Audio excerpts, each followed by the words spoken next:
നമ്മളെല്ലാവരും കാത്തിരുന്ന നോട്ടിഫിക്കേഷനാണ് KSEB worker notification. അപ്പോൾ KSEBയുടെ വർക്കർ നോട്ടിഫിക്കേഷൻ ഔട്ടായിരിക്കുകയാണ്. കാറ്റഗറി നമ്പർ 21/2026 ആയിട്ടാണ് നോട്ടിഫിക്കേഷൻ വന്നിരിക്കുന്നത്. അപ്പോൾ ഈ നോട്ടിഫിക്കേഷനിൽ എന്തെല്ലാം കാര്യങ്ങളാണ് വന്നിരിക്കുന്നത്, എന്തെല്ലാം കാര്യങ്ങൾ ശ്രദ്ധിക്കണം തുടങ്ങിയ കാര്യങ്ങളെക്കുറിച്ചൊക്കെ വളരെ ഡീറ്റെയിൽഡ് ആയിട്ട് നമുക്ക് ഈ ഒരു സെഷനിൽ പരിശോധിക്കാം. അപ്പോൾ അതിൽ ആദ്യത്തെ നമ്മൾ നോക്കുകയാണെന്നുണ്ടെങ്കിൽ ഡിപ്പാർട്ട്മെന്റ് നിങ്ങൾക്ക് എല്ലാവർക്കും അറിയാം, കേരള സ്റ്റേറ്റ് ഇലക്ട്രിസിറ്റി ബോർഡാണ്. അപ്പോൾ ഈ ഒരു കേരള സ്റ്റേറ്റ് ഇലക്ട്രിസിറ്റി ബോർഡിൽ നിങ്ങൾ ഏറ്റവും അധികം ശ്രദ്ധിക്കേണ്ടത് KSEB എന്ന് പറയുന്ന ഓർഗനൈസേഷൻ, അവരുടെ പേ സ്കെയിൽ എപ്പോഴും മറ്റു ബോർഡുകളെ കമ്പയർ ചെയ്യുന്ന സമയത്ത് കുറച്ചുകൂടി ഹൈ ആയിട്ടുള്ളതാണ് എപ്പോഴും. അത് ഏത് KSEB പോസ്റ്റുകൾ നമ്മൾ നോക്കുകയാണെങ്കിൽ അങ്ങനെ തന്നെയാണ്. അതേപോലെ തന്നെ റോൾ എന്ന് പറയുന്നത് ഇലക്ട്രിസിറ്റി വർക്കർ എന്ന് പറഞ്ഞിട്ടുള്ള പോസ്റ്റിലേക്കാണ് ഇപ്പോൾ വന്നിരിക്കുന്നത്. സ്കെയിൽ ഓഫ് പേ എന്ന് പറയുന്നത് 24,400 മുതൽ 43,600 വരെയാണ് സ്കെയിൽ ഓഫ് പേ എന്ന് പറയുന്നത്.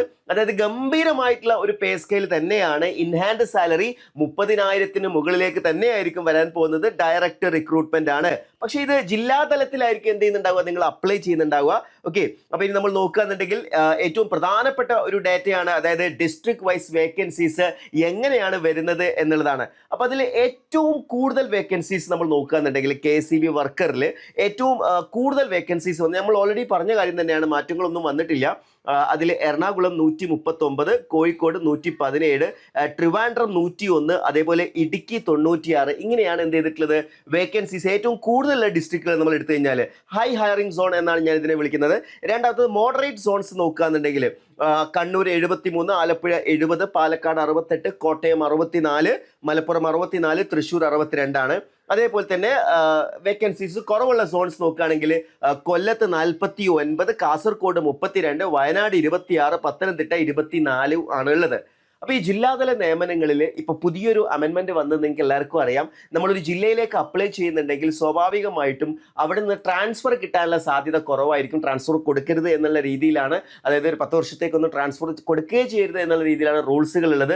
സോ അങ്ങനെ വരുന്ന സമയത്ത് നിങ്ങൾ ഏറ്റവും ബെറ്റർ ആയിട്ടുള്ളത് ഈ ഒരു vacancy, apart from the vacancy, നിങ്ങളുടെ ഹോം ഡിസ്ട്രിക്റ്റിനെ കൊടുക്കാൻ നിങ്ങൾ ശ്രദ്ധിക്കുക. തീർച്ചയായിട്ടും അതിൻ്റെ ബെനിഫിറ്റ് നിങ്ങൾക്ക് ത്രൂ ഔട്ട് ദ ലൈഫിൽ നിങ്ങൾക്ക് ലഭിക്കുന്നതായിരിക്കും. പിന്നെ ഈ വേക്കൻസി ആണോ നമ്മുടെ ടോട്ടൽ വേക്കൻസി ആയിട്ട് വരുന്നുണ്ടാവുക? ഒരിക്കലുമല്ല. വേക്കൻസീസ് എന്തായാലും കൂടും, അതിൽ യാതൊരു സംശയവും വേണ്ട. ഔട്ട് ആകുന്ന സമയത്ത് തന്നെ 985 വന്നിട്ടുണ്ട് വേക്കൻസീസ്. ഇത് 2000 എബവ് എന്ന് പറയുന്ന ഒരു ഗംഭീര നമ്പറിലേക്ക് തന്നെ വേക്കൻസി പോകുന്നത് നമുക്ക് ഉറപ്പിക്കാം. ഇനി നമ്മൾ ഏജ് ലിമിറ്റ് നമ്മൾ നോക്കുകയാണെന്നുണ്ടെങ്കിൽ 18 മുതൽ 40 വയസ്സ് വരെയുള്ള ആളുകൾക്കാണ് ഇത് അപ്ലൈ ചെയ്യാൻ പറ്റുന്നത്. അതേപോലെ തന്നെ SC ST OBC കാറ്റഗറിയിലൊക്കെ എന്ത് ചെയ്തിട്ടുണ്ട്, ഇവിടെ ഒരു ഏജ് റിലാക്സേഷൻ വരുന്നുണ്ട്. അതെല്ലാ നോട്ടിഫിക്കേഷൻസിലും വരുന്നത് തന്നെയാണ് അല്ലേ. ഇനി അടുത്തത് ഇതിൻ്റെ ഒരു ക്വാളിഫിക്കേഷൻ എന്ന് പറയുന്നത് SSLC പ്ലസ് ITI ആണ് പറഞ്ഞിരിക്കുന്നത്. ഓക്കെ, അപ്പോൾ നിങ്ങൾ SSLC പാസ് പ്ലസ് എന്തായിരിക്കണം, ITI സർട്ടിഫിക്കറ്റ് ഉണ്ടാവണം. അതിൽ തന്നെ കൃത്യമായിട്ട് പറഞ്ഞിട്ടുണ്ട് ഇലക്ട്രീഷ്യൻ ഓർ വയർമാൻ ട്രേഡ് കഴിഞ്ഞിട്ടുള്ള ആളുകളായിരിക്കണം എന്നുള്ളത് കൃത്യമായിട്ട് പറഞ്ഞിട്ടുണ്ട്. അപ്പോൾ ഇവിടെയാണ് നിങ്ങളുടെ ഏറ്റവും വലിയ ഡൗട്ട് കിടക്കുന്നുണ്ടാവുക. അതായത് BTechകാർക്ക് ഇത് അപ്ലൈ ചെയ്യാൻ പറ്റുമോ, ഡിപ്ലോമക്കാർക്ക് അപ്ലൈ ചെയ്യാൻ പറ്റുമോ, ITI കഴിഞ്ഞ ഡിപ്ലോമക്കാർക്ക് അപ്ലൈ ചെയ്യാൻ പറ്റുമോ, ITI കഴിഞ്ഞ ഡിപ്ലോമ കഴിഞ്ഞ് പിന്നീട് BTech എടുത്തവർക്കൊക്കെ അപ്ലൈ ചെയ്യാൻ പറ്റുമോ എന്നുള്ള നിങ്ങളുടെ ഡൗട്ട്സ് ആണ്. അപ്പോൾ അതിനെക്കുറിച്ച് പറയാന്നുണ്ടെങ്കിൽ ഈ ഒരു പോസ്റ്റിനകത്ത് ഒരിക്കലും റെസ്ട്രിക്ഷൻസ് പറഞ്ഞിട്ടില്ല. അതായത് കഴിഞ്ഞ പ്രാവശ്യത്തെ നോട്ടിഫിക്കേഷൻ നിങ്ങൾക്ക് അറിയാം 10th ഫെയിൽഡ് കൃത്യമായിട്ട് പറഞ്ഞിട്ടുണ്ടായിരുന്നു. പക്ഷെ ഇവിടെ BTech ഒരു ഓവർ ക്വാളിഫിക്കേഷൻ ആണെന്നോ ഡിപ്ലോമ ഒരു ഓവർ ക്വാളിഫിക്കേഷൻ ആണെന്നോ നിലവിൽ പറയാത്ത സാഹചര്യത്തിൽ BTechകാർക്കും അപ്ലൈ ചെയ്യാം, ഡിപ്ലോമക്കാർക്കും അപ്ലൈ ചെയ്യാമെന്നാണ്. പക്ഷേ ഞാനത് 100% ഉറപ്പിച്ച് പറയാൻ വേണ്ടിയിട്ട് ഇപ്പം ശ്രമിക്കുന്നില്ല. കാരണം എന്താണെന്ന് വെച്ച് കഴിഞ്ഞാൽ നമ്മുടെ ഈ പറഞ്ഞിരിക്കുന്ന നോട്ടിഫിക്കേഷൻ വന്നു.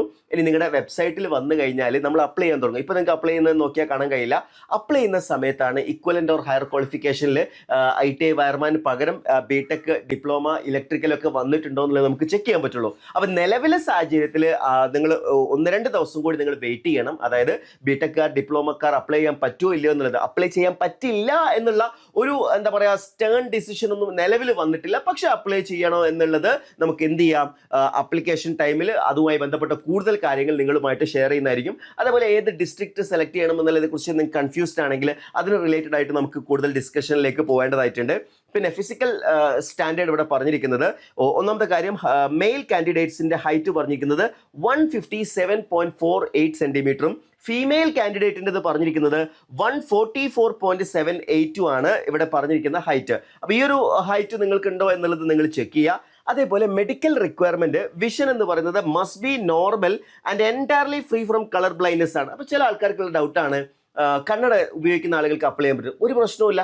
അതൊന്നും ഇവിടെ പറഞ്ഞിട്ടില്ല. 6x6 വിത്തൗട്ട് ഗ്ലാസും ഒന്നും എവിടെയും മെൻഷൻ ചെയ്തിട്ടില്ല.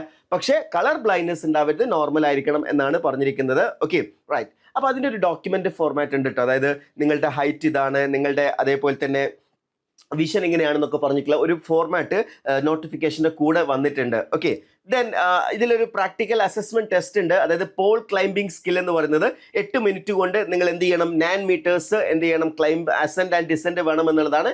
ഇത് എക്സാം കഴിഞ്ഞിട്ടായിരിക്കും ഈ ഒരു ടെസ്റ്റ് വരുന്നുണ്ടാവുക. ഓക്കെ, ദെൻ അടുത്തത് എങ്ങനെ ഇത് അപ്ലൈ ചെയ്യും എന്നുള്ളതാണ്. അതായത് നിങ്ങൾക്കറിയാം കേരള PSCയുടെ ഒഫീഷ്യൽ വെബ്സൈറ്റിലൂടെ നിങ്ങൾക്ക് അപ്ലൈ ചെയ്യാം.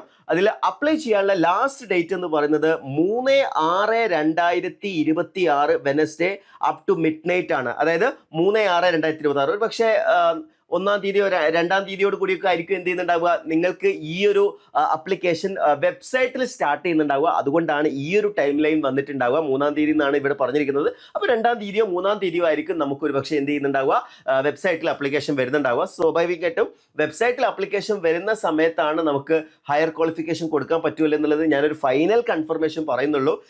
ആസ് ഓഫ് നൗ പറ്റില്ല എന്ന് എവിടെയും പറഞ്ഞിട്ടില്ല. പറ്റുമെന്നുള്ളത് നമുക്ക് എന്ത് ചെയ്യാം, നോട്ടിഫിക്കേഷൻ വരുന്ന സമയത്ത് നോക്കാം. എനിവേ whatever, IT കഴിഞ്ഞ ഉദ്യോഗാർത്ഥികളെ സംബന്ധിച്ചിടത്തോളം ഇനിയൊരു കൺഫ്യൂഷൻ പ്രസക്തിയില്ല. ഇനി നിങ്ങൾ പഠിച്ചു തുടങ്ങുക എന്നുള്ളത് തന്നെയാണല്ലേ നിങ്ങളുടെ ലൈഫിൽ ഒരു ഗവൺമെന്റ് ജോലി നേടിയെടുക്കാനുള്ള ഏറ്റവും മികച്ച ഓപ്പർച്യൂണിറ്റീസിൽ ഒന്നാണ് KSEB വർക്കർ എന്ന് പറയുന്നത്. അപ്പോൾ ഇതിന്റെ പ്രിപ്പറേഷൻ ഏറ്റവും എഫക്റ്റീവായിട്ട് ഏറ്റവും മികച്ച രീതിയിൽ നിങ്ങൾ നടത്താൻ ആഗ്രഹിക്കുന്നുണ്ടെങ്കിൽ ഇപ്പോൾ തൊട്ടടുത്ത് കഴിഞ്ഞാൽ ലൈൻമാൻ എക്സാംസ് ഉണ്ട് അല്ലേ. ഈ ലൈൻമാൻ എക്സാംസിൽ കേരള റാങ്ക് 1ഉം 2ഉം ഒക്കെ വാങ്ങിയിട്ടുള്ളത്, നമ്മൾ ഓരോ ജില്ലാ തലത്തിൽ നോക്കുകയാണെങ്കിൽ അവിടെയൊക്കെ ഫസ്റ്റ് റാങ്കും സെക്കൻഡ് റാങ്കും വന്നിട്ടുള്ളത് എൻട്രിയുടെ ഉദ്യോഗാർത്ഥികളാണ്. അപ്പോൾ എൻട്രിയുടെ ഏറ്റവും മികച്ച റിസൾട്ട് ഓറിയന്റഡ് ആയിട്ടുള്ള KSEB വർക്കർ ബാച്ചിലേക്കുള്ള അഡ്മിഷൻ എടുക്കാൻ ആഗ്രഹിക്കുന്നുണ്ടെങ്കിൽ താഴെ കൊടുത്തിരിക്കുന്ന ഗൂഗിൾ ഫോം ഫില്ല് ചെയ്യുക. അതേപോലെ IT കഴിഞ്ഞ എല്ലാ സുഹൃത്തുക്കൾക്കും വീഡിയോ ഷെയർ ചെയ്ത് കൊടുക്കുക. ഈ ഒരു അവസരം ഒരാൾ പോലും അറിയാതെ പോകരുത്. അപ്പോൾ ഈ ഒരു അവസരം മാക്സിമം യൂട്ടിലൈസ് ചെയ്യുക. Wish you all the best.